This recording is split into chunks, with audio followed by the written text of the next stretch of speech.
voy a hacer lo de la política, lo del asunto de la académico, eso lo vemos yo lo demoro para que, para que Ujú. llegues ahí. Ajá, yo te Pues sí, escribo ahí. ya estamos en vivo, entonces, buenas noches, iniciando pues una actividad de la Unidad Vanguardia Gerontológica de la Central Gerontológica Internacional. Bueno, hoy le toca el turno a la doctora Karina Rodríguez, que es una muy destacada participante en esta unidad especial de revisión conceptual que es Vanguardia Gerontológica. Así que, por lo tanto, dejamos este tema tan importante que tiene que ver con las personas mayores ante los desastres. Muchas gracias, Luigi. ¿Me Ujú. confirma si ya se ve la pantalla? Sí, ya se ve la pantalla. Muy bien. Bueno, como en Vanguardia lo que tenemos es que ver las situaciones de conceptualización, de debate, de ver, pues este es el primer punto. Ujú. Incluso, pues Luigi cuando decía desastres naturales, empieza lo primero que empezamos a consultar. ¿Es Sí. natural que haya desastres? O sea, vamos a Ah, platicar ¿veis? en función de todos los procesos, entonces, pues lo estamos haciendo con libertad de expresión, vamos a ver datos relevantes y pues bueno, lo importante es que cuando nosotros nos enfrentamos a la palabra desastre, y es lo primero a lo que invito a todos los que nos escuchan y para que tengamos plática con Luigi, es el hecho de que cuando hablamos de desastres, ¿será que es natural que los enfrentemos? ¿Será que es natural que existan y que tengamos que pasar esos procesos en la vida? Y pues bueno, antes de entrar ya al concepto y a la parte conceptual directa del tema, tengamos en cuenta que de los grupos vulnerables en un desastre están personas mayores, personas con discapacidad y niños y personas enfermas que no tienen movilidad, que están pasando una condición de salud difícil y que están ya sea en casa o en institución, recluidos y enfrentando a algún proceso de limitación de su movilidad. Ellos van a ser los grupos más vulnerables, los que van a tener menor probabilidad de sobrevivir o los que van a presentar mayor exposición, vamos a tener en consecuencia más secuelas o pérdida de vida o más posibilidades de pérdidas económicas, materiales o en el contexto según cómo se dé el tema del desastre. Entonces, ya viendo quiénes son grupos vulnerables y cómo estamos, veamos número.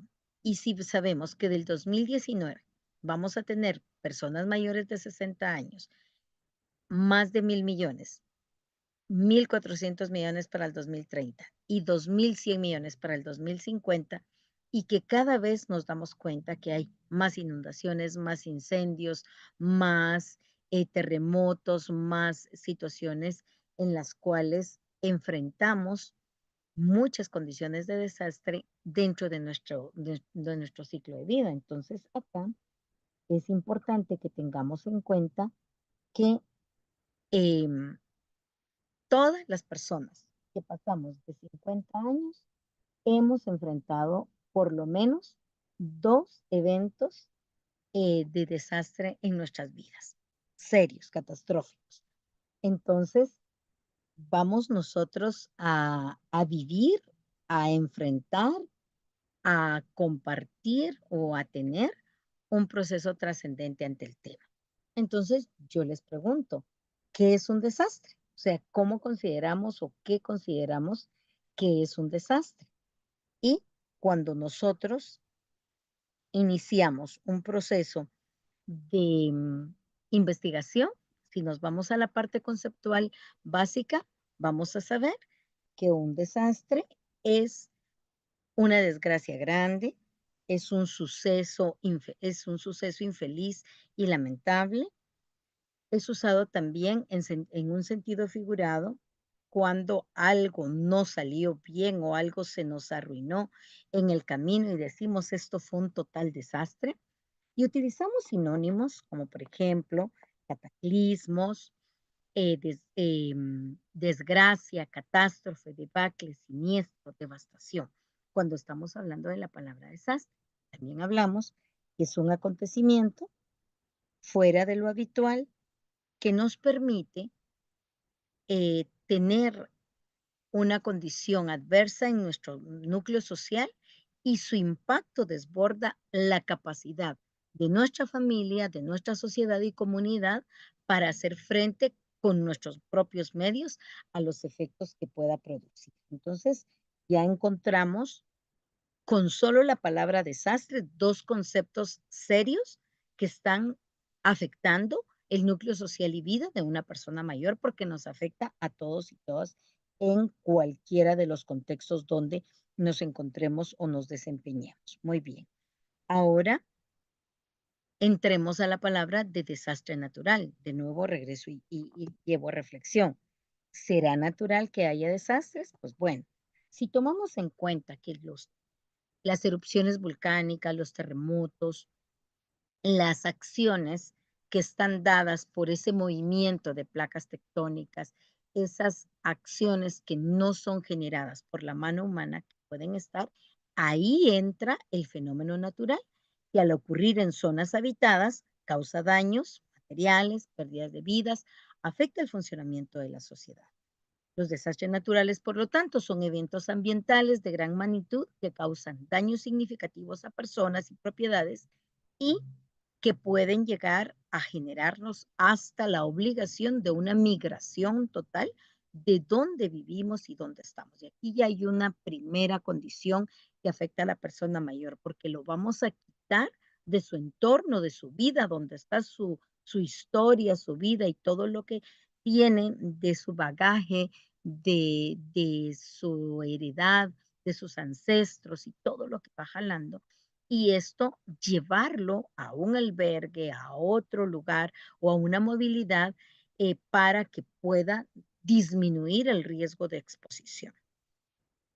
Las condiciones climáticas que podemos tener que nos afectan, por ejemplo, las inundaciones, las sequías, los incendios forestales, están dentro del grupo de desastres naturales porque afectan la naturaleza, pero no es natural que eso pase. O sea, aquí tiene que haber una incidencia humana para que esto pueda llegar a darse.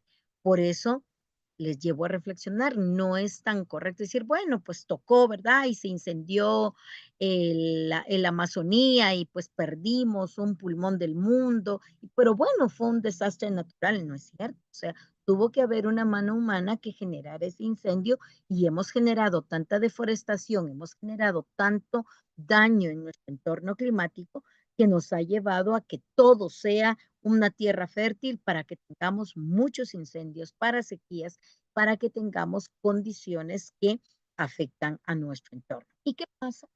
Al tener ese cambio climático, al tener todo esto, pues, se está descongelando la parte de los polos, todo esto se descongela y esto lleva a inundaciones. Eso tampoco es natural, eso lo estamos provocando nosotros.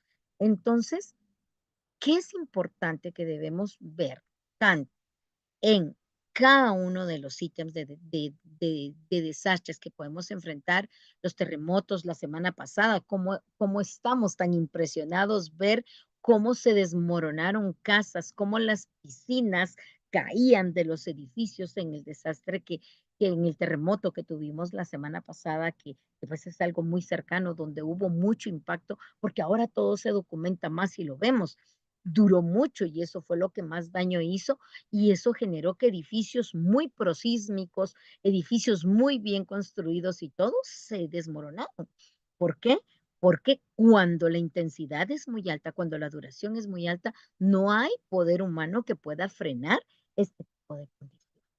Entonces, nosotros debemos darnos cuenta que toda la humanidad, nuestra comunidad, debemos estar preparados para enfrentar este tipo de condiciones. Debemos saber que no debemos construir en las faldas volcánicas porque podemos tener una situación de erupción, que si estamos cerca de ríos y lagos, pues tenemos que tener una distancia porque se desbordan y nos inundan las áreas, que debemos manejar la limpieza de todos los drenajes y canales para que no nos inunden las ciudades, que todos tenemos que ir contribuyendo en este contexto para que la calidad de vida no se vea afectada. Pero entonces a decir, bueno, pero si esto afecta a todos, ¿por qué tocar el tema con personas mayores? Bueno, porque ya dijimos que es un grupo vulnerable en estos eventos.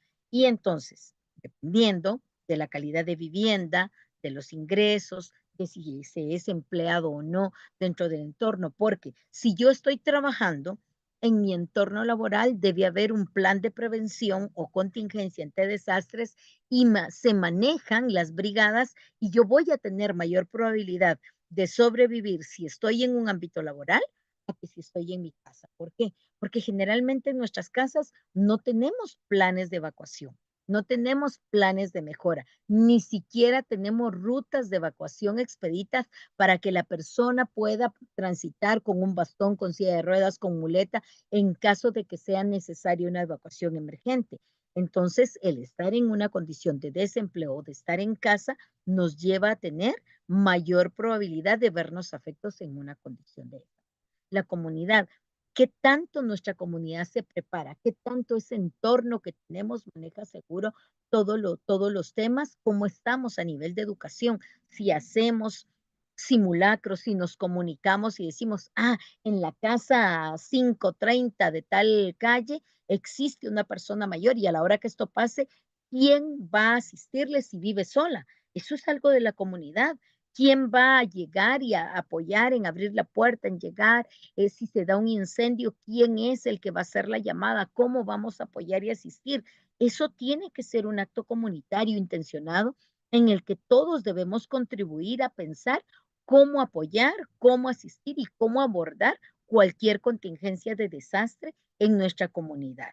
Ese compromiso cívico que debemos manejar cada uno, porque debemos en toda la limpieza de nuestras calles, el tener las señalizaciones, el disminuir la basura en la calle, el trabajar que se encuentren los tragantes, los hidrantes libres, porque a veces los tapamos con N cantidad de cosas que no logramos tener acceso a ellas, el conocer dónde está un extintor o cómo se usa, el saber dónde hay un hidrante y cómo se maneja, el conocer el número de los bomberos, el número de los lugares de emergencia, tenerlos en un lugar visible, el saber cómo comunicarnos es importante porque debemos tener esa seguridad para que a la hora que algo pase, tener la satisfacción de haber hecho todo lo que estaba en nuestras manos y que pudimos prevenir y luego pues llevar ese balance de vida en función de que no tenga tanto impacto un desastre. Porque en la memoria de quien ha vivido una catástrofe, ¿qué encontramos?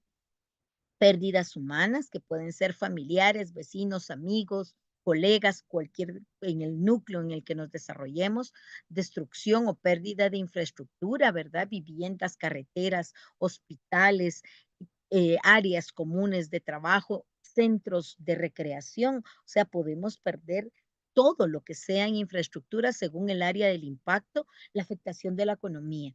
Porque si se nos hace una inundación y cae en áreas de cultivo. Nosotros en nuestro entorno somos hombres y mujeres de maíz. El maíz es una base, el frijol, maíz de nuestra. Y cuando hay inundaciones, cuando hay situaciones de sequía, pues tenemos mayor costo, menos acceso y mayor compromiso a poder llegar a satisfacer esa necesidad en todo nuestro grupo poblacional.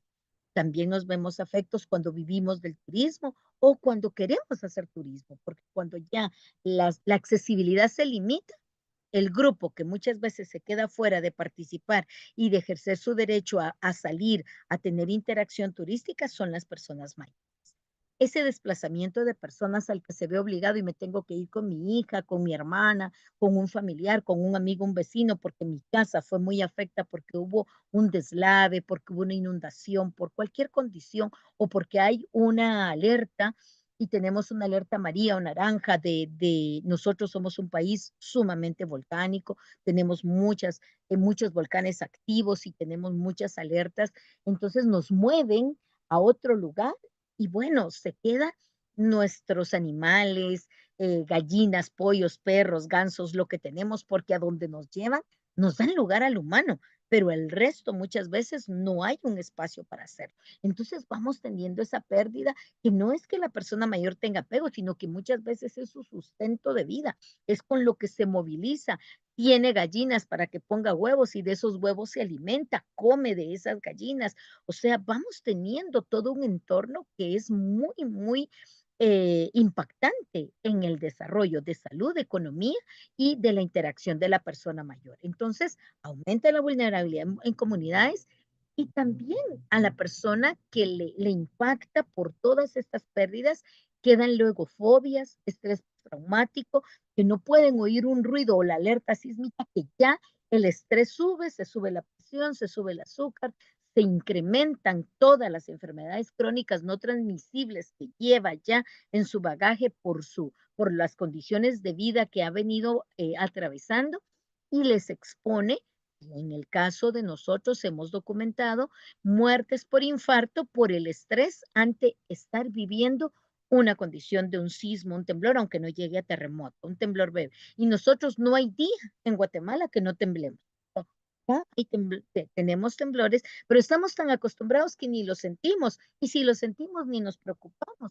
Empezamos con el WhatsApp a generar bromas y todo durante ya el sismo está, porque es muy normalizado y naturalizado y dejamos de manera irresponsable las acciones que van a llevar de una manera segura a la persona mayor. Entonces, ¿qué es lo que debemos buscar y trabajar de manera consciente?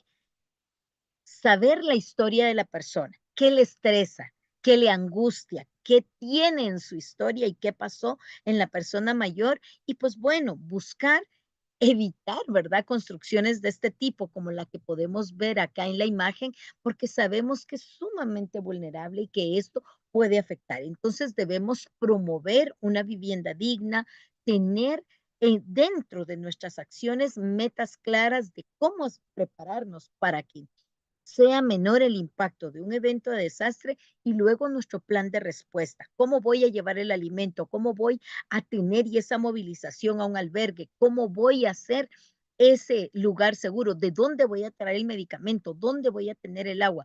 Todo el contexto con el que yo debo manejar emocional, psicológica y materialmente prepararme ante un desastre, eso es algo que debo pensarlo desde ahora. No, ay, cuando pase, bueno, cuando pase ya pasó, y si no me preparé va a ser mayor el impacto. Entonces sí tenemos que saber cómo está esa red y cómo la vamos a hacer mover para que podamos nosotros dar esa mejor respuesta. Indudablemente, y es lo que hoy dejamos como mensaje, la familia es un papel fundamental, porque la familia es la que debe iniciar dejando a la persona mayor en un área accesible, en el área más cercana para salir, dejar limpio las áreas de movilización y paso, no olvidar a la persona mayor. Nos ha pasado en los eventos que todos salen y el abuelito, ¿verdad? Y ahí sí existe la ternura del nombre, pero porque nos acordamos afuera que mamá, papá o la persona que estaba con nosotros se quedó dentro del área del incendio, del desastre, de los escombros, de lo que. Entonces, la familia es fundamental, tenerlo presente, hacer simulacros en la casa. O sea, pensar, bueno, no, pues ya con una alarma y tampoco un estrés de, pero bueno, si ahorita pasa un desastre, ¿quién sale? ¿Cómo sales? ¿Quién viene? ¿Quién busca la CIA? ¿Quién abre las puertas? ¿Quién? Tener esa lógica para que al momento de esos pasos lógicos secuenciales, cuando eso suceda, ya lo engramamos, ya lo tenemos repasado, entonces la respuesta va a ser más rápida, más segura y más funcional. ¿Qué importancia tiene que nos preparemos? Bueno, una alerta temprana, nos alertan, nos dicen, tenemos alerta de tsunami. Ay, no, hombre, si nunca pasa nada, un día va a pasar. Entonces, si nos dan la alerta, hay que prepararnos, porque son situaciones que ya hay histórico que pasan, por lo tanto, nada nos garantiza que no vuelva a pasar. Entonces, siempre anticipémonos a la ocurrencia con medidas preventivas. Planificar y construir de manera segura las edificaciones, tener en nuestro entorno dónde va a ser en nuestra cuadra el lugar seguro donde nos podemos ir a ubicar si está pasando una contingencia. La respuesta rápida y efectiva para tener recursos, personal y atender la emergencia. Prevenir medidas para reducir la vulnerabilidad de las comunidades y prevenir en casa los olvidos, los pequeños detalles, cuando salimos, ahora viene Semana Santa, que vamos a ir a visitar familia de paseo y dejamos abierta la llave del gas y resulta que hay incendios. Dejamos conectado todos los dispositivos eléctricos, se sobrecargan, un cortocircuito y resulta que hay incendio. Eso no son desastres naturales. Esas son acciones de descuido y que generan inseguridad y terminan en un desastre que puede llevarnos a perder todo nuestro patrimonio por un descuido. Entonces, la mitigación es cuando ya existió y vamos a disminuir ese impacto lo más posible y ahí entran todas las acciones a nivel comunitario. Entonces, ¿qué debemos tener? Ser cuidadosos y protegiendo a la persona mayor logrando su bienestar. Por eso es importante hacer acciones con respeto, con amor, a tiempo, dando esa ayuda según cómo se encuentre, en dónde se encuentre y qué es lo que tengamos que llevar en el plan familiar y local. Ser comprensivos, que van a ir lento, no va a ser tan rápido, no va a llegar como llega la persona que no tiene un compromiso de movilidad cuando está comprometida, tener tolerancia, pero saber dar esa prioridad. Entonces, nosotros debemos buscar en todo momento y siempre el bienestar de la persona mayor, de todos y todas, pero debe existir esa priorización. Aquí debe existir una discriminación positiva, decimos, o sea, debe tenerse un plan preciso para la persona mayor que tenga un compromiso de movilidad, un compromiso intelectual, un compromiso de alguna condición que no le vaya a permitir transitar dentro de nuestros planes como todo el resto de la familia. Entonces, dejo ya para que tengamos plática y debate, que en conclusión, enfrentar un tema de desastre, hay que trabajar en equipo, hay que hacerlo con intención, debemos capacitarnos y considerar que una eventualidad pueda pasar y no dejar en desventaja a personas mayores. Y lo más importante, debemos actuar en cuidar nuestro planeta, prevenir esas condiciones adversas que no son naturales, que sí pueden mejorar con nuestras acciones y que debemos llevar esa cultura en todo momento y lugar. Entonces, quedo acá con la parte que yo preparé para que tuviéramos el día de hoy, Luigi. Bien, gracias, buena Sirva y exposición. sume a la vida de todos. Y Has pues abordado el bueno, tema ampliamente, muy bien. Entonces, sí, pues el tema del desastre tiene que ver mucho con las políticas preventivas también de un estado, de un país, porque lamentablemente, vamos a decirlo, las fallas en los sistemas preventivos de cada país está muy bien, muy visto y también, claro, no solamente podemos echarle la culpa al Estado o al gobierno de turno, sino también a los mismos pobladores que ya deberían haber conocido los modos, digamos, de por lo menos evitar, ¿no? Riesgo de vidas humanas y mayores pérdidas, sobre todo, porque no solamente es el tema de la pérdida de la vida o de la salud, no, estamos hablando también de una pérdida que puede arruinar a una familia, puede generar pobreza, ¿no? O extrema pobreza, incluso, una personas que han perdido absolutamente todo, ¿no? Y esto trae toda una relación de aspectos que va a haber impactar no solamente en aspectos físicos, sino psicológicos, todo, quedan marcas, quedan huellas, y eso es bien complicado. Requiere un trabajo muy grande para poder recuperar todos esos grupos sociales afectados en esto.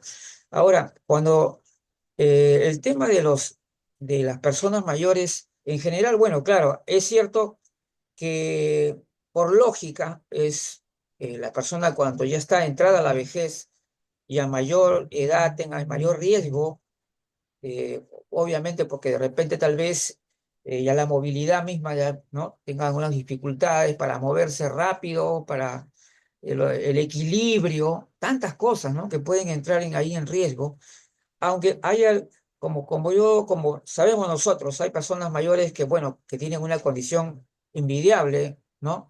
Que se sí. mueven como si fueran gente de 30 de 40 pero no son en la mayoría. Entonces, por tanto, nuestra actitud tiene que ser absolutamente preventiva, más allá de cualquier edadismo que puedan haber, porque ya sabemos que no podemos generalizar, pero de hecho ahí va a haber una incidencia muy fuerte, ¿no? De que va a ocurrir algo. Ahora el tema, la familia, cómo está organizada. Hay un tema importante que tú has dicho también, es que tampoco no hay una cultura de prevención dentro de las personas también. No hay una cultura, no, o sea, en realidad simplemente viven como si no fuera a ocurrir nunca nada y hacen sus vidas normal y sin pensar en ello, ¿no? Es lo que va a hacer. Porque hay algunos casos más complicados son las personas que viven solas también. Ujú, ujú. Porque si bien es cierto, hay familias grandes que a la hora de un desastre van a salir despavoridos y más probablemente es que van a generar, digamos, hasta daño digamos, sin quererlo, ¿no? A un familiar que se queda atrás. Hasta lo pueden golpear, ¿sabes por qué? Por el terror, el pánico que cumple en ese momento. Entonces, ahora, el caso de la persona mayor sola, bueno, va a depender muchísimo de su buena salud y la capacidad física que tenga, ¿no? De su capacidad intrínseca, funcional que tenga, y para que pueda tomar las medidas del caso y poder ser buen recaudo. Eso es el asunto. Y, y por eso es Y que sí, ahí aplican las redes, Luigi, sí, porque ¿no? la persona Claro, mayor que vive sola debe tener su claro, red su de red apoyo, social, su red claro, social, y no necesariamente es la no puede familia. estar aislado, esa es la Ujú, cuestión. Una cosa es vivir solo y otra cosa es estar aislado, ese es el tema. Una señora puede tener su casita ahí solita, pero tiene una señora acostado que es su amiga. Y si tienes otro amigo que está acostado, ¿no? Entonces, todo esto genera que haya una red social, una comunidad, ¿no? Una vecindad y que se conocen. Por eso también es bueno ser sociable y tener buenas relaciones con las personas. O sea, exactamente. yo creo que ese es un punto clave también, sobre todo para las personas que viven solas. Ujú, El punto clave es que te conozcan los vecinos, sepan quién eres tú, ¿no? Y tener buenas relaciones con las personas. De nada nos sirve a nosotros aislarnos y tener malas actitudes porque eso puede ir, definitivamente va a ser atroz cuando a la hora de la verdad la cosa se complica mucho más. Ahora también otro tema es el tema de la solidaridad. La ujú. verdad, ¿cómo reacciona? Hay personas que reaccionan muy egoístamente cuando hay un desastre, ¿no? A veces ni siquiera quieren ayudar, simplemente buscan a toda costa ponerse a buen recaudo cuando de repente podrían haber ayudado en algo, ¿no? Entonces ahí también falta solidaridad, falta cultura, ¿no? Que es importante remarcarlo. Entonces ahora eh, todo este tema y yo creo que como me estás indicando, sí es cierto que Guatemala tiene algunas características que lo ponen en un cierto, bastante riesgo, ¿no? Y bueno, pero en realidad acá en el Perú también ha habido sismos fuertes, de hecho, ya ha habido, no tan recientemente, pero sí, incluso acá en Lima también, ha habido sismos relativamente fuertes, no catastróficos, pero sí en una ciudad de Perú, por ejemplo, de Yungay se llamaba, prácticamente se desapareció en el terremoto de 1970 en el Callejón de Guaylas, que le llaman a esa región del país, y prácticamente desapareció porque la avalancha que produjo el terremoto, más que el terremoto en sí, fue la avalancha, porque la ciudad estaba debajo prácticamente del nevado. Por Pues, eso también hay otra cuestión también ahí, que también debemos ver. El problema es de que se construye en lugares donde no debería construirse. O sea, hay construcciones en lugares donde hay volcanes, donde hay actividad sísmica y hay irresponsabilidad también de gente que incluso que trafica con terrenos, ¿no? ujú, Que trafican terrenos y venden lo que sea y la gente lo compra porque está barato o simplemente invaden el lugar, pues son personas muy pobres que han migrado de una provincia hacia la capital de repente y crean una especie de cinturón en los cerros de una ciudad, como en Lima ha ocurrido. Entonces, esto genera que estás construyendo sobre un piso que no es adecuado, que no tiene las características que debería tener, y esto va a complicar más las cosas. Yo he tenido la oportunidad de subir a un cerro, me acuerdo un día, para visitar a pobladores, y entre ellos había personas mayores que estaban ahí, y me gustó un aspecto nada más que vi, es que había personas mayores que caminaban, transitaban por las largas escaleras que había, y subían con sus compras del mercado, Ajá, ¿no? Entonces, claro, obviamente esta señora había desarrollado cierta fortaleza física por el hecho de tener que subir las escaleras, ¿no? correcto. Entonces, ¿hasta qué punto podría darse esa situación? Pero habían esas cosas. Y ahí también sí hay ¿cómo se puede decir? La ayuda mutua, ¿no? Porque también, también entre las personas que viven en esas condiciones de pobreza, que son generalmente, realmente los más vulnerables, los más vulnerables. Porque si vamos al punto, una persona una familia que tenga una posición económica más cómoda, vive generalmente en lugares más seguros, ¿no? Ujú, Generalmente viven en exacto. lugares más seguros y tienen incluso mayor acceso a la educación, a la formación, Correcto. y saben a lo que pueden hacer y lo que deberían hacer. Entonces, ahí hay una cosa, una cuestión que tiene una ventaja muy grande. Pero como tenemos, como digo, fallamos en la prevención, como es muy común en Latinoamérica, muy común en los países latinoamericanos, fallamos en la prevención porque ya nosotros vemos los hechos consumados, ¿no? Exactamente. Y vienen los políticos a lucirse, a ayudar a los pobladores, que para poder ganar votos, ¿no? Y postular al Congreso, cuando en realidad no se han preocupado nunca por ello, del oportunismo. Entonces se convierten en una cuestión de oportunismo político, pero cuando no hay un real compromiso, porque eso no es un compromiso real, no es un compromiso real. El compromiso es que eso deberías abordarse con bastante seriedad. Y ese es Mm, uno de los grandes temas también, Karina. exacto, exacto. Debemos de tener una política pública Sí, preventiva eficiente que las municipalidades, y aquí entra el gobierno departamental, que cada provincia supervise, vea todo este tipo de planes, construcciones, apoyos y que las municipalidades, que cada municipio conozca cómo está su distribución, cómo están sus grupos y dónde no deben existir asentamientos humanos ni ningún proceso para claro. disminuir esos factores de riesgo. Hay Pero de todo, pues, lamentablemente y eso nos la deben porque pasa, los creo que en toda traficantes de América Latina. tierras, terrenos, Ujú, construyen en el lugar que no deberían construir. Uy, son muchísimas las cosas que pueden amenazar, en exacto. especial a las personas mayores que tengan dificultad para moverse. Y ese es el gran Ujú, problema. exacto. Porque hay una cosa, hay personas mayores que tienen, por ejemplo, artrosis y por lo tanto van a moverse con cierta dificultad, ¿no? Entonces, porque yo sé que en algunos casos de artrosis, cuando está avanzada, sobre todo, ya más desarrollada, ya casi no, apenas pueden caminar, ¿no? Exacto. Entonces, esto va a generar la cuestión más complicada todavía, sobre todo porque las, eh, las organizaciones de salud de un estado debería conocer a su población, Ujú, debería conocer en su población, tener un censo bien claro dónde están las personas que tengan un mayor estado vulnerable, dónde están exacto. las personas con discapacidad, por ejemplo, ¿no? Entonces uno tiene que ver esa diferencia, ¿verdad? Yo no puedo asumir que porque yo soy muy atlético, la otra persona también lo va a hacer, no va a ser así, pues, no va a ser así.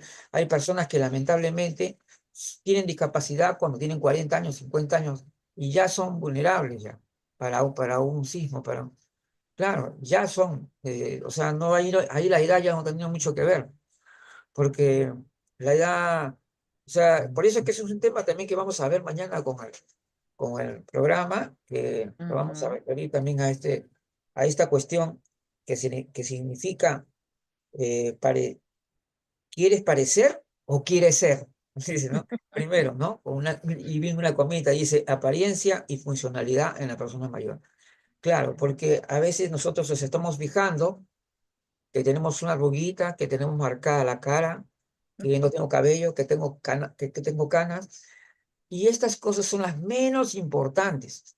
Lo más importante es nuestra capacidad funcional, su capacidad intrínseca.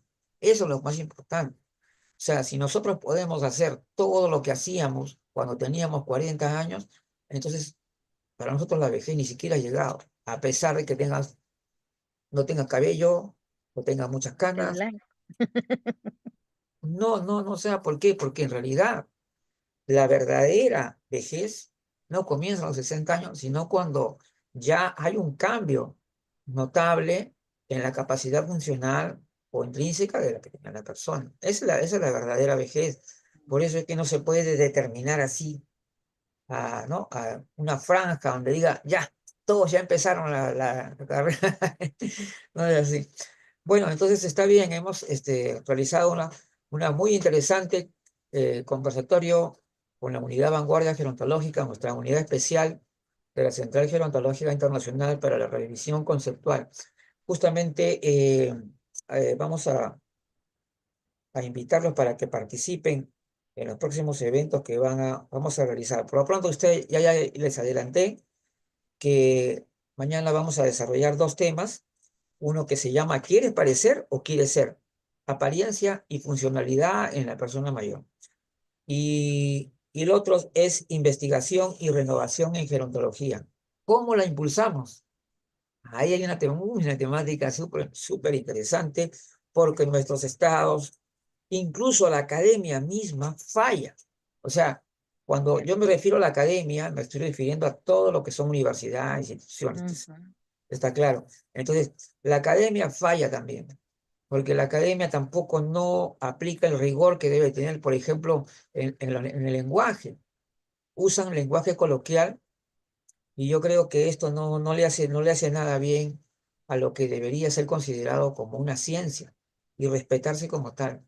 Entonces, hay una serie de cuestiones en la cual tanto el Estado, que debería tener las políticas públicas, que debería impulsar acciones preventivas y todo lo demás, y además la responsabilidad también de la academia, ¿no? Que no está todavía lo, lo actualizada que debería estar de acuerdo a la realidad que se está dando. O sea, hay una nueva realidad y ante esa nueva realidad todavía la academia está un poquito atrasada. Y generalmente estar un poco desactualizado es algo normal en este tiempo. ¿Por qué? Porque los cambios se dan a una velocidad Claro, impresionante. muy Porque rápido. hay una dinámica nueva que lo está desarrollando la comunicación. La comunicación le está dando una dinámica increíble a todos los procesos sociales. Entonces, siempre nos vamos a quedar un poquito atrás. Pero eso es lo interesante, pues. Hay retos que tenemos que cumplir, ¿no? Retos Exactamente. que tenemos que lograr. Y entonces, como ya les dije, entonces ahora sí nos vamos a despedir hasta la próxima actividad.